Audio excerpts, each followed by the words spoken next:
One of the most important questions we have as a species is, are we alone? And when we ask this question, we're not referring to alien crabs underneath the oceans of Titan or Europa, bacteria on the surface of Mars just waiting to be on Earth.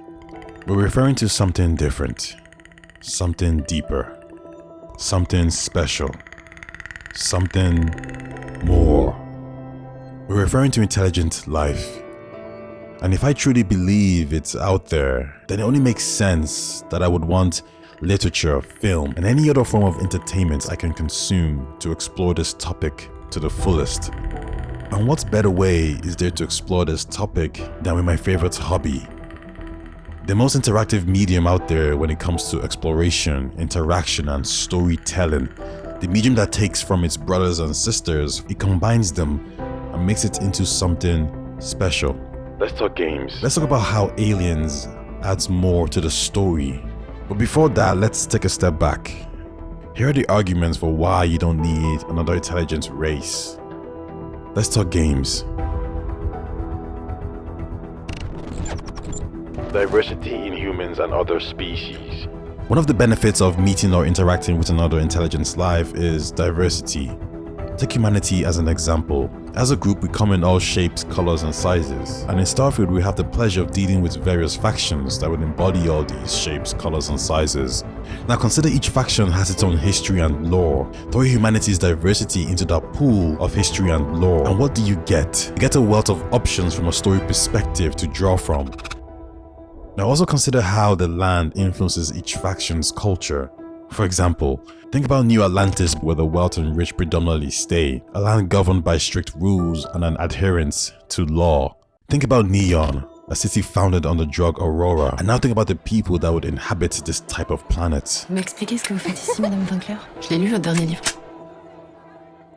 And for those of you wanting an outside example, think of the Martians or the Belters in the Expanse, how living in a particular environment can change your whole outlook on life. Story-wise, humanity has so much potential to tell just from its diverse backgrounds and environments. But now imagine bringing in another species. You can only imagine how different these interactions would be. And I don't want you to misunderstand. I'm not saying humanity can't tell interesting, diverse stories. I'm saying it can't tell all the stories. Stories that might be fundamental to their very being. One that you would struggle to tell from a human perspective because the weight and what's at stake just isn't the same. Let's take the Krogans in Mass Effect as an example. The very foundation of the Krogan is this idea of uplifting. And uplifting is a developmental process to transform a certain species into more intelligent beings by other already intelligent beings. This is usually accomplished by cultural, technological, or evolutionary interventions. And the issue here is, at least in Mass Effect, the Krogans were not developed from a cultural perspective, which resulted in them going to war with their uplifters, basically the whole galaxy. And for the uplifters, the numbers were clear. The Krogans, if not defeated here and now, would eventually take over the galaxy with their overwhelming numbers. But going toe-to-toe with a Krogan army is a fool's hope. So a biological weapon called the Genophage was created and dropped. Now it didn't destroy the Krogans, but it reduced the probability of viable pregnancies, which left them as a dying race. And the interesting thing Mass Effect does here is, it allows you to critique all the races involved in this war. There's no right or wrong answer, just perspective. And it's a heavy question and statement because it's core to their story, it defines their story. Yeah, you could argue humanity could find itself in the same situation eternally with different human cultures. But humanity as a whole will still be alive. Taking out a different race though, that's a feeling you can only explore with the introduction of a new species. And we can say the same thing with the Quarians too. Their core story and foundation is the Morning War, their never-ending battle with the AI they created, now turned sentient Geth.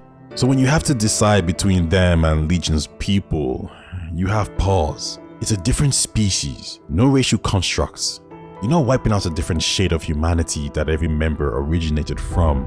You're wiping out an entirely different group. And unless you have an outside race that embodies these stories, you're never going to experience it from the outside, or inside for that matter. Next point, critique. Biology can influence a group or a species. Let's take the Asari in Mass Effect as an example. Each member can roughly live up to 1,000 years. This as a result allows the Asari to have a lot more thoughtful, laid-back approach in life. They see the bigger picture and can focus on long-term gains. They're not as concerned with the now, and it was this trend of thinking that led them to form the Citadel Council, because they understood claiming it for themselves might lead to problems in the near future. If you were to put humanity in the same situation, the Taurians or the Krogans, species that have a shorter lifespan, there'll likely be no democracy. It's all short-term gain, no long-term. Now factor in their ability to reproduce with a partner or any gender or species, and it becomes clear why they're so open-minded. The term race or species has no bearing on them.